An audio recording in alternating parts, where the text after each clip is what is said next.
सोरबा दिनै सोरबा ब्रह्म जानो हागौ सोरबा ख्रिस्टान जानो हागौ खिन्थु बर'नि गुबै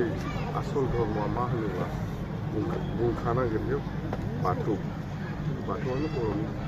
गुदि धोरोम दा जायखिजाया बेखिनियानो गोसोखौ मोजां मोनदों फैनानै बास सरकाराव फैयोब्ला बाथौनि खामानि मावगोन आं मावगोन माने बाथौनिल' नङा बयबो धोरोमनि थाखाय आं खामानि मावगोन स्पेसियेलि बाथौखौ आं बुंबाय दिनै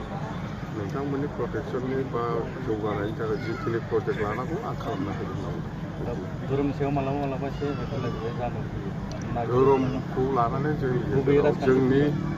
जोंनि बिपिएफ पार्टियाव धोरोमखौ लानानै जेबो गुलाय गुजाय जाया आरो जाफेराखैबो आरो जानायबो नङा जों बयबो धर्मखौ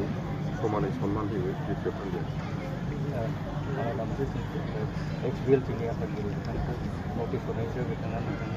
जाम्बा बे जायलायालाय मा लिडारा सोर आंसो आङो सोरखौ प्रेसिडेन्ट दोनो सोरखौ सेक्रेटारि दोनो सोरखौ मा दोनो बे आं बे गैला बे सेस जोब्बाय एक्सपिएलटिनिफ्राय ओंखारबाय जों बेखौ जोब्बाय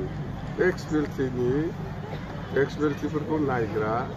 जत्न लाग्रा सोरखौ दोननांगौ दोननाङाया आंसो दोनो जायलाखौ आङो दोनदों दे नों दायथ' लादो होननानै आंसो खालामदों दा आं बोखारफिनबाय जोब्बाय बे र' एसे टाइम दंबावो 15 तारिखसिम होदों जों दे थेंक इउ